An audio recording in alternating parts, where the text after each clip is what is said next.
Hello and welcome everybody. Continue करेंगे अपन RO और ARO exam के लिए इंडियन पॉलिटी की सीरीज। ये सेकेंड वीडियो रहेगा इंडियन पॉलिटी में। पिछले वीडियो में अपन ने बेसिक्स बात किए थे जो हमारे कॉन्स्टिट्यूशन के बनाने के लिए कंस्टिट्यूएंट असेंबली का जो गठन हुआ और उससे रिलेटेड बेसिक्स का। इस वीडियो सीरीज से अपन कॉन्स्टिट्यूशन में डाइव डाउन करेंगे और एक एक पार्ट को एमसीक्यूज की मदद से एक से डेप्थ में समझेंगे। तो पहला पार्ट इस वीडियो में अपन बात करेंगे पार्ट 1 ऑफ द कॉन्स्टिट्यूशन और बेसिक्स जो कि रिक्वायर्ड हैं अपन को कॉन्स्टिट्यूशन से समझने के लिए। तो सबसे पहला क्वेश्चन है मैच द फॉलोइंग आइटम्स। तो यहां पर शेड्यूल लिखे हुए हैं और उनके क्या सब्जेक्ट मैटर्स हैं ये अपन को मैच करना है। तो यदि आपको पता होगा तो इंडिया के संविधान में टोटल कितने शेड्यूल्स हैं? 12 शेड्यूल्स हैं। सारे के सारे जो शेड्यूल्स हैं वो किस बारे में हैं ये आपको पता होना चाहिए। तो इस क्वेश्चन के जरिए अपन समझते हैं। फर्स्ट शेड्यूल क्या बताता है कि जो इंडिया है वो एक यूनियन है और जितने भी स्टेट्स और टेरिटरीज हैं उनको लिस्ट करता है फर्स्ट संविधान। सो फॉर ओथ गलत, शेड्यूल्ड एरियाज गलत, name of the states and their territorial jurisdiction. तो ये फर्स्ट शेड्यूल रिप्रेजेंट करता है। थर्ड शेड्यूल जो है वो जितने भी इंपॉर्टेंट पोस्ट हैं उनकी ओथ के बारे में रिप्रेजेंट करता है। फिफ्थ शेड्यूल जो है वो शेड्यूल्ड एरियाज के बारे में है।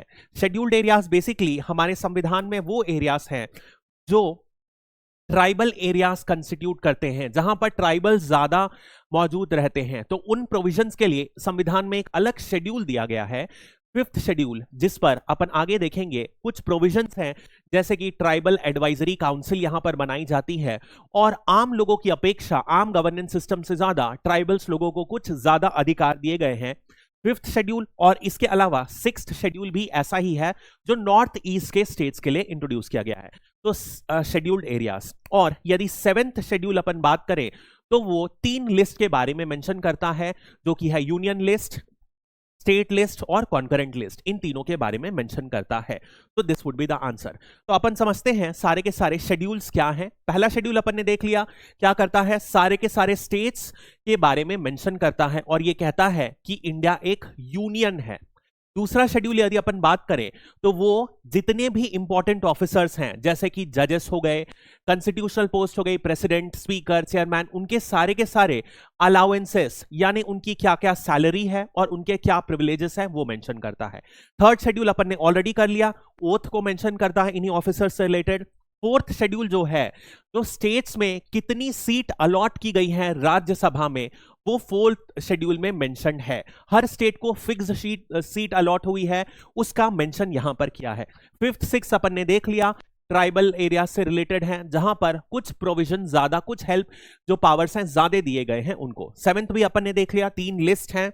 और यदि 8th 9th 10th ये वाले सब प्रोविजन देखें तो जो 8th प्रोविजन है यहां पर पिछले वीडियो में अपन ने बात किया था, लैंग्वेजेस मेंशन्ड है जिन्हें कि शेड्यूल्ड लैंग्वेजेस बोला जाता है। आज की डेट में अपन देखेंगे 22 लैंग्वेज मेंशन्ड है। वही जब ओरिजिनल कॉन्स्टिट्यूशन 1950 में इंप्लीमेंट किया गया था तब सिर्फ 14 लैंग्वेजेस थी। अमेंडमेंट करते करते 22 लैंग्वेज हो चुकी है और ज्यादा 8 लैंग्वेजेस को इनकॉर्पोरेट किया गया है। 9th शेड्यूल जो है वो जुडिशियल रिव्यू से एक्सक्लूड करने के लिए एक पर्टिकुलर अमेंडमेंट के जरिए इंट्रोड्यूस किया गया था, यानी कि कोई भी जो एक्ट इस शेड्यूल में डाल दिया गया जुडिशरी उसमें इंटरवीन नहीं कर सकती, जुडिशली उस एक्ट को रिव्यू नहीं कर सकती। 10th शेड्यूल अपन देखेंगे बहुत ज्यादा इंपॉर्टेंट है, एंटी डिफेक्शन लॉ। और 11th और 12th कॉन्स्टिट्यूशन जो है शेड्यूल जो है वो लोकल बॉडीज जो है उनके बारे में डील करती है। 11th शेड्यूल पंचायती यानी कि रूरल लोकल बॉडीज और 12th शेड्यूल जो है अर्बन लोकल बॉडीज के बारे में डील करती है। ये सारे के सारे शेड्यूल्स के जो नाम हैं आपको याद रखने हैं। 12 शेड्यूल किसके बारे में है ये पूछा जाता है, ध्यान रखिएगा। This is what you have to remember. Next अपन बात करते हैं जो ओरिजिनल कॉन्स्टिट्यूशन है उसमें सिर्फ और सिर्फ 8 शेड्यूल थे, यानी कि 9 से लेकर जो 12 है वो बाद में इनकॉर्पोरेट किए गए हैं। यदि अपन देखें 11th और 12th जो अर्बन लोकल बॉडीज के हैं ये 73rd और 74th कॉन्स्टिट्यूशनल अमेंडमेंट एक्ट 1992 में इंट्रोड्यूस किया गया था। दोनों बहुत इंपॉर्टेंट है, इसको अपन आगे इन डेप्थ करने वाले हैं। 10th शेड्यूल भी बहुत इंपॉर्टेंट है। बेसिकली डिफेक्शन होता क्या है कि आप देखोगे एक पार्टी से इलेक्ट होने के बाद बहुत बार लेजिस्लेचर्स क्या करते हैं, दूसरी पार्टी में स्विच हो जाते हैं और इसी वजह से क्या होता है, पॉलिटिकल इनस्टेबिलिटी कॉज होती है। इसको कंट्रोल करने के लिए एक लॉ बनाया गया था जिसे एंटी डिफेक्शन लॉ इनकॉर्पोरेट जिसमें कहा गया है, उसी को 1985 में 52nd कॉन्स्टिट्यूशनल अमेंडमेंट एक्ट के तहत इंट्रोड्यूस किया गया था। और यदि 9th शेड्यूल देखें तो ये जवाहरलाल नेहरू के समय ही पहला संशोधन इंट्रोड्यूस किया गया था और इसमें कहा गया था कि कुछ इंपॉर्टेंट, जैसे कि वो जमींदारी अबॉलिशन चाहते थे। बार बार जमींदारी जब अबॉलिशन की बात हो रही थी तो जमींदार लोग क्या करते थे, कोर्ट में चले जाते थे और केस करते थे। तो उन्होंने क्या किया नेहरू जी ने कि ये जमींदारी से रिलेटेड जो भी कानून है उसे वो 9th शेड्यूल में डाल देंगे ताकि जुडिशरी को इससे बाहर रख दे। This was the basics of 9th schedule. आगे बात करते हैं, which of the following languages is not included in the 8th schedule. अपन ने बात करा है 8th शेड्यूल में क्या है, कुछ लैंग्वेजेस हैं जो कि टोटल में 22 लैंग्वेजेस हैं। क्वेश्चन पूछ रहा है कौन सी लैंग्वेज 8th शेड्यूल में नहीं प्रेजेंट है, तो वो है कोंकणी, मैथिली, सिंधी। आंसर है टुल्लू। टुल्लू के बारे में अपन ने पढ़ा भी है। टुल्लू नाडु रीजन कन्नड़ और बेसिकली कुर्ग एरिया से मिल्क, तमिलनाडु का एरिया और कुर्ग एरिया ऑफ कर्नाटका का मिल्क, ये टुल्लू एरिया बनता है। और इसके बारे में मैंने आपको बताया था कि यहां पर बहुत ही फेमस एरिया है क्योंकि यहां से बहुत सारी एक्ट्रेस निकलती हैं जो अपनी ब्यूटी, नीली आंखों के कारण, गोरी त्वचा के कारण फेमस रहती हैं। एक एग्जांपल जो बहुत फेमस है कुर्ग की, वो है ऐश्वर्या राय। इसी के कारण उनको माना जाता है, इतनी वो ब्यूटीफुल है, इन्हीं जेनेटिक्स के कारण। तो यदि आप मैप के जरिए समझना चाहोगे कौन कौन सी लैंग्वेजेस हैं 8th शेड्यूल में, तो ध्यान दीजिएगा साउथ की जो सारी लैंग्वेजेस हैं, चाहे वो मराठी हो, गोवा में आएंगे कोंकणी आएगा, फिर उड़िया इन उड़ीसा, तेलुगु इन आंध्रा, कन्नड़, मलयालम, तमिल, ये सारे के सारे स्टेट्स की सदर्न लैंग्वेजेस इंक्लूडेड है। यदि आप उसके बाद देखोगे ईस्ट इंडिया से ट्राइबल लैंग्वेजेस इंक्लूड की गई है, नेपाली, मैथिली, संथाली, बंगाली पहले से इंक्लूडेड थी। और इसके अलावा नॉर्थ ईस्ट स्टेट से भी बोडो जो लैंग्वेज है, बोडो ट्राइब्स है, उनकी लैंग्वेज है, असामीज और मणिपुरी इंक्लूडेड है। इसके अलावा जम्मू एंड कश्मीर से उर्दू, कश्मीरी और डोगरी लैंग्वेज इंक्लूडेड है। वहीं गुजरात से गुजराती और सिंधी, इसके अलावा संस्कृत और हिंदी भी इसी में इंक्लूडेड है। ये सारी लैंग्वेजेस एक बार आप जरूर देख लीजिएगा। ध्यान रखिएगा कि जो इंग्लिश लैंग्वेज है वो 8th शेड्यूल में प्रेजेंट नहीं है। बहुत ज्यादा इंपॉर्टेंट हो जाता है क्योंकि हमें लगता है कि हमारा कॉन्स्टिट्यूशन इंग्लिश में लिखा गया था तो जरूर मेंशन होगा यहां पर, लेकिन 8th शेड्यूल में इंग्लिश लैंग्वेज मेंशन नहीं है। और एक फॉरेन लैंग्वेज जो कि नेपाली है वो भी मेंशन है। नेपाली इसलिए मेंशन है क्योंकि ये जो तराई रीजन है, तेराई रीजन, ये नेपाल का बॉर्डर जो है, इनके जो लोग हैं बेसिकली मधेसीस लोग हैं, ये नेपाली भाषा बोलते हैं और इनके जो सिमिलर जो है इंडिया में भी पाए जाते हैं, इसीलिए इनकी लैंग्वेज नेपाली को इनकॉर्पोरेट किया गया है। नेपाल के रिलेशन की वजह से नहीं इनकॉर्पोरेट किया है, ध्यान रखिएगा। नेक्स्ट अपन बात करते हैं which of the following with respect to preamble is correct.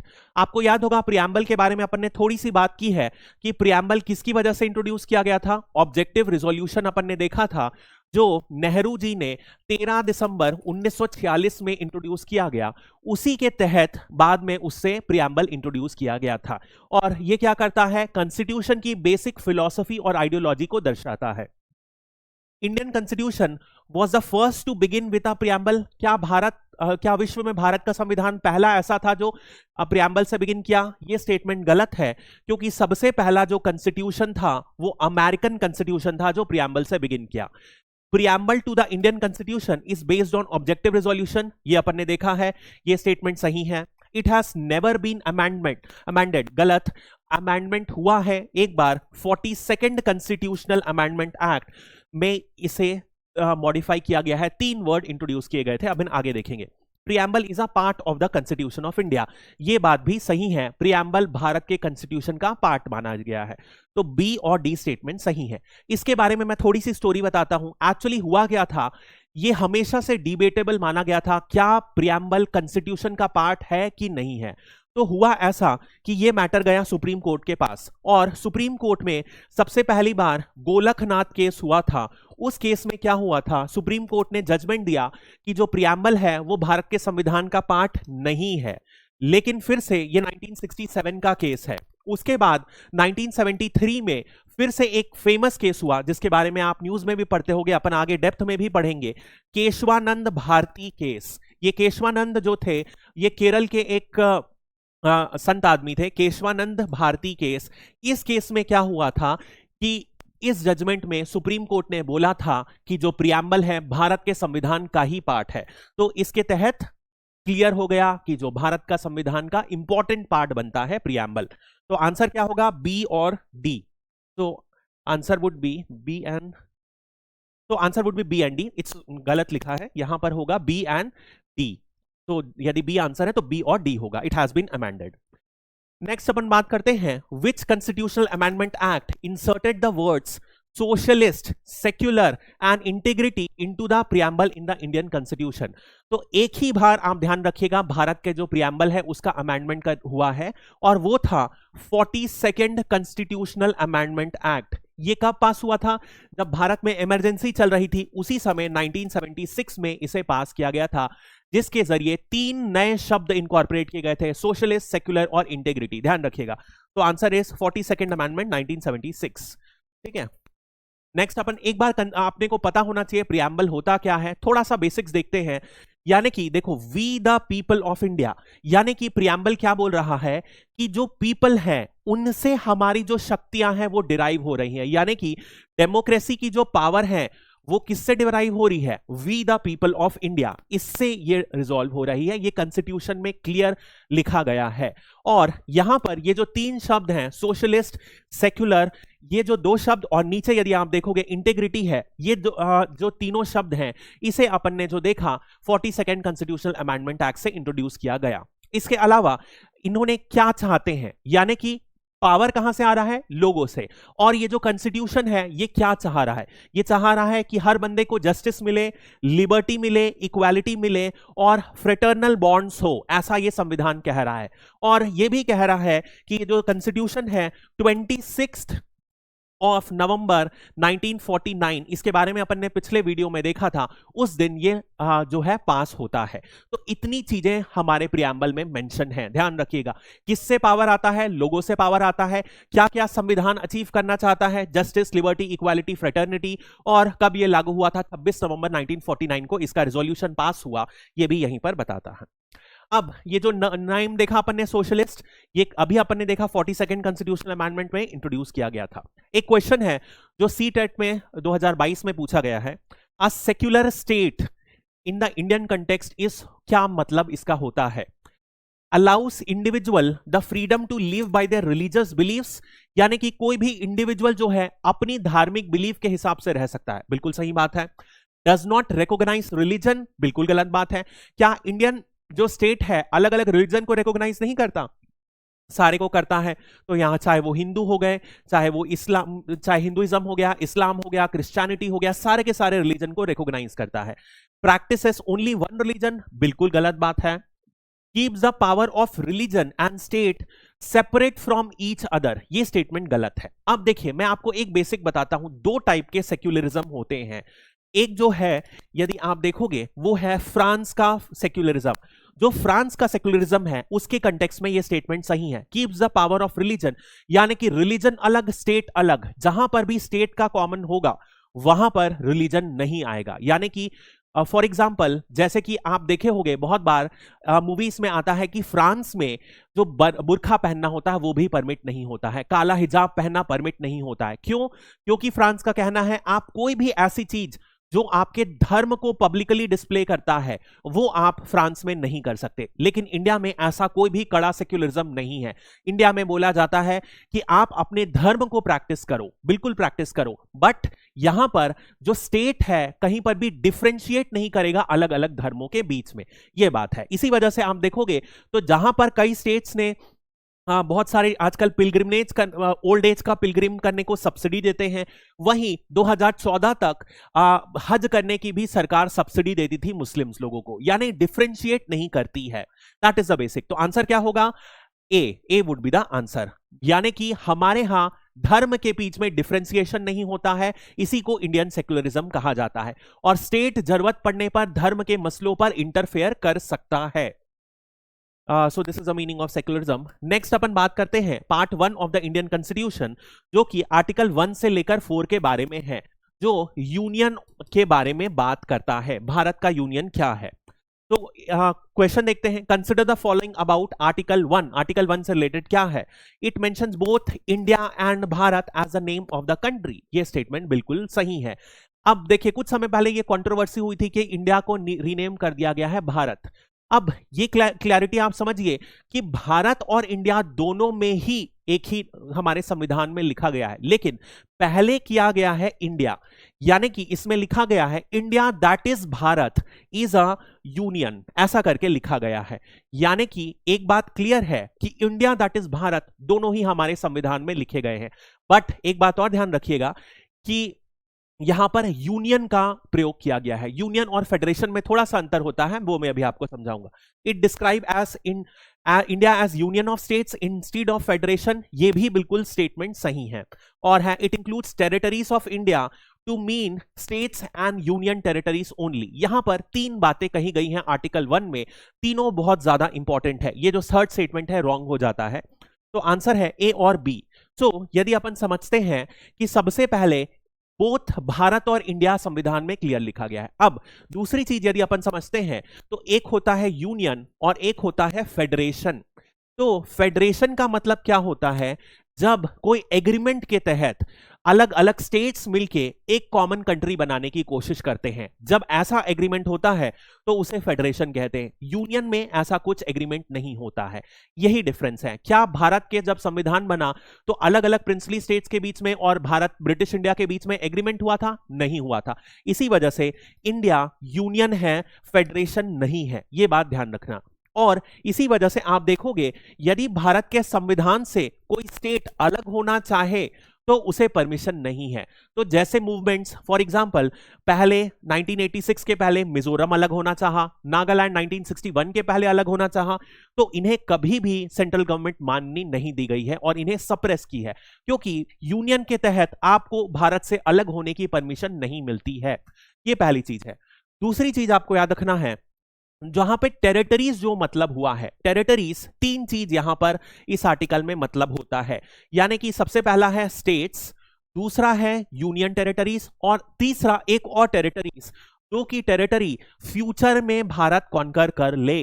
तो मान लो फ्यूचर में कोई एक नया आइलैंड बन जाता है इंडियन ओशन में, और वो इंडियन ओशन जो आइलैंड है वो इंडिया कॉन्कर कर लेती है, तो वो टेरिटरी भी इस संविधान के अंदर लागू होगी, ऐसा आर्टिकल 1 में बहुत ही क्लियर शब्दों में लिखा गया है। So that is very important, ध्यान रखिएगा। सो टेरिटरीज का मतलब क्या होता है? वो सारी टेरिटरीज जो अभी है इंडिया के पास, यानी कि स्टेट्स और यूटीज यूनियन टेरिटरीज, और वो सारी टेरिटरीज जो फ्यूचर में इंडिया एनेक्स कर सकती है। नेक्स्ट अपन बात करते हैं article 2। What power does article 2 of the Indian constitution grant to parliament? अब ध्यान रखिएगा, दो आर्टिकल हैं, आर्टिकल नंबर 2 और आर्टिकल नंबर 3, दोनों के दोनों स्टेट्स के रिगार्डिंग है। स्टेट्स के रिगार्डिंग है मतलब आर्टिकल 2 जो है ये पार्लियामेंट को पावर देता है कि जो ऐसे स्टेट जो भारत संविधान में नहीं है, जो भारत की यूनियन में नहीं है, उन स्टेट को बना लिया जाए। यानी कि नया स्टेट, उन स्टेट्स जो प्रेजेंट नहीं है इंडिया में, उससे एक नया स्टेट बनाना है, तो वहां पावर आता है आर्टिकल 2 के तहत। और आर्टिकल 3 में पावर आता है जो एग्जिस्टिंग स्टेट है उसमें यदि कोई चेंज करना है तो वो आर्टिकल 3 के अंदर आता है। तो आर्टिकल 2 में क्या हुआ? नया स्टेट बनाना है तो आर्टिकल 2 के अंदर बनेगा। सो देखते हैं, power to admit into the union new states, बिल्कुल सही बात है। Power to establish new states, power to readjust the internal boundaries, ये गलत हो गया। Power to change the existing states, ये भी गलत हो गया। तो आंसर क्या होगा? न्यू स्टेट्स को एडमिट करना is the correct answer. That is the basic answer. अब यहां power to establish new states, new states कौन से स्टेट्स? जो न्यू एडमिट हुए हैं, जो पहले से प्रेजेंट नहीं है, तभी उनको इंक्लूड किया जाएगा। वहीं पर यदि अपन आर्टिकल 3 बोले तो जैसे कि आप देख लो, आंध्र प्रदेश का विभाजन हुआ आंध्र प्रदेश और तेलंगाना में, तो यहां पर क्या हुआ? जो एक बड़ा स्टेट था उसे दो टुकड़ों में बांट दिया गया। उसे कैसे किया गया? वो आर्टिकल 3 के तहत यूज किया गया। तो यानी कि जो एग्जिस्टिंग स्टेट है उसका नाम बदलना है, उसकी बाउंड्री बदलना है, तो ये सारे जो स्टेट है ये आर्टिकल 3 के अंदर आते हैं। प्रेस अब यहां पर क्या है, कुछ कंडीशंस दी गई हैं, वो अपन इसके बारे में पढ़ेंगे। Which of the following statements regarding the parliament's authority under article 3 is are correct? President's recommendation is mandatory prerequisite for introducing a bill contemplating changes under Article 3. ये स्टेटमेंट सही है, मैं अभी समझाता हूं. The state legislature's view on proposed changes are binding on the president. ये गलत statement है. The power to form new states includes the authority to unite a part of any state or union territory. ये statement भी सही है. A fresh reference to the state legislature is required every time. ये गलत statement है. मैं आपको बताता हूं इसका आसान शब्दों में ब्रेकआउट क्या होता है. यानी कि जब भी प्रेसिडेंट जो है नए टर्म इंट्रोड्यूस करेगा, फॉर एग्जांपल मान लीजिए एक रेफरेंडम इंट्रोड्यूस किया गया कि आंध्र प्रदेश को विभाजित करना है, तो क्या होगा, ऐसा बिल कहां पर इंट्रोड्यूस होगा, पार्लियामेंट में. लेकिन इसमें कुछ कंडीशन है. ऐसा बिल इंट्रोड्यूस करने के पहले सबसे पहले ये परमिशन लेनी पड़ेगी प्रेसिडेंट से. जब प्रेसिडेंट परमिशन देगा तभी ऐसा बिल पार्लियामेंट में इंट्रोड्यूस किया जा सकता है. नंबर 1. दूसरी क्या कंडीशन है कि एक बार जब बिल इंट्रोड्यूस कर दिया जाए तो प्रेसिडेंट को क्या करना है, ये बिल स्टेट लेजिस्लेचर को भेजना है. यानी इस केस में किसको, तेलंगाना की लेजिस्लेचर को भेजना है. और तेलंगाना से पूछो क्या आप विभाजन चाहते हो. आप तेलंगाना जो भी बोले, हां बोले ना बोले उसका कोई मतलब नहीं है, लेकिन आप बोलो. और उसके बाद ये जब प्रेसिडेंट को रिपोर्ट दे, उसके बाद जैसा भी जाना है तो जाए. यानी कि आप बात समझो, दो चीज मैंडेटरी है आर्टिकल 3 के अंदर. सबसे पहली बात कि प्रेसिडेंट की परमिशन रिक्वायर्ड है बिल इंट्रोड्यूस करने के लिए, और दूसरी चीज प्रेसिडेंट को वो स्टेट लेजिस्लेचर को भेजकर इंट्रोड्यूस करना पड़ेगा, स्टेट लेजिस्लेचर को बताना पड़ेगा.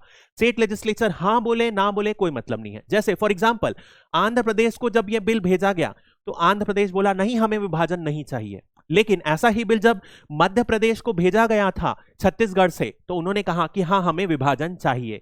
तो दोनों केस में हां बोले या ना बोले प्रेसिडेंट जैसा मर्जी चाहे कंटिन्यू कर सकता है. फिर यह बिल पार्लियामेंट में इंट्रोड्यूस होता है और पार्लियामेंट में दोनों हाउसेस से सिंपल मेजॉरिटी से पास होना चाहिए. सिंपल मेजॉरिटी मतलब क्या होता है, जितने भी लोग, लेट अस से 100 लोग लोकसभा में प्रेजेंट हैं, तो 100 का 50% कितना हो गया, 50. 50 से एक ज्यादा यानी 51 लोग हां बोल दिए तो विभाजन हो गया. यदि 500 लोग प्रेजेंट हैं तो 500 के आधा कितना हो गया, 250, तो 251 लोग बोले तो हां हो जाएगा. This is the basic idea. यानी कि समझ में आ गया आर्टिकल 3 के अंदर पावर.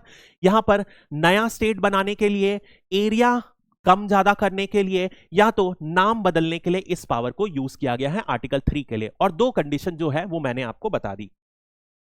नेक्स्ट अपन बात करते हैं जो 1950 का संविधान था, उसमें क्या था, 4 फोल्ड डिवीजन थे स्टेट्स के.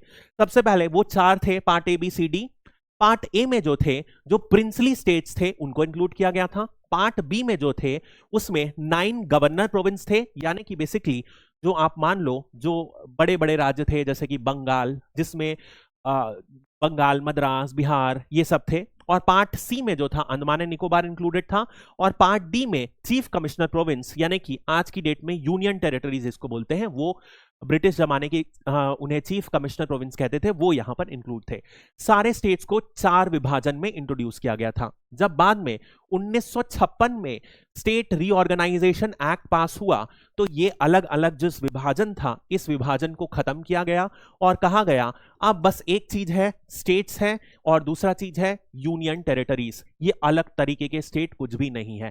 सारे के सारे स्टेट्स के पास इक्वल पावर है, ए बी सी में डिवाइडेड नहीं है. ये बात आपको याद रखनी है. नेक्स्ट अपन बात करते हैं, which of the following commission were set up to examine reorganization of states on the linguistic basis. यानी कि लैंग्वेज के बेसिस में स्टेट्स का फिर से गठन करना. ऐसी डिमांड यदि अपन बात करें तो सबसे पहली बार 1920 में नागपुर सेशन हुआ था कांग्रेस का. ये मैंने अपने हिस्ट्री में पढ़ी है. और इस सेशन के तहत ही कांग्रेस ने क्या बोला था कि हमें स्टेट्स को लैंग्वेज की बेसिस पर डिवाइड कर देना चाहिए. इससे होगा क्या कि जो भी लैंग्वेज के हिसाब से डिवीजन रहेगा उससे एडमिनिस्ट्रेटिव एफिशिएंसी जो है वो बढ़ जाएगी, ऐसा कहा गया था. और इसी वजह से आप देखोगे ऐसा ही कुछ हुआ भी, ऐसा डिमांड किया जा रहा था.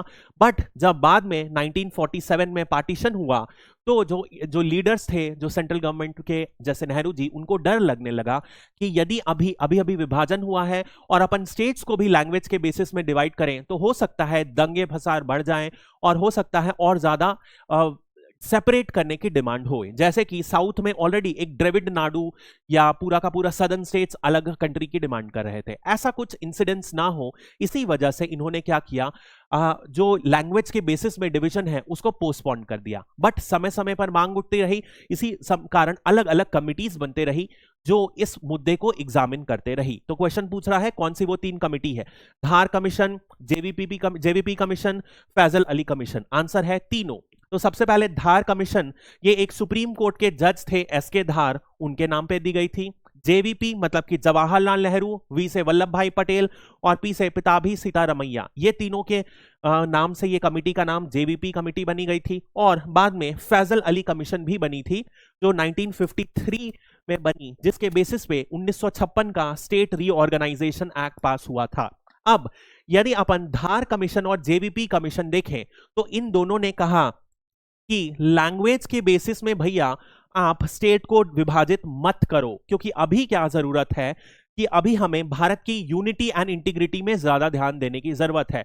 यदि आप लैंग्वेज को लाते हो तो होगा क्या कि अभी हो सकता है और ज्यादा डिवीजन हो, इसीलिए इन दोनों कमिटीज ने मना कर दिया कि लैंग्वेज को मत इंट्रोड्यूस करो।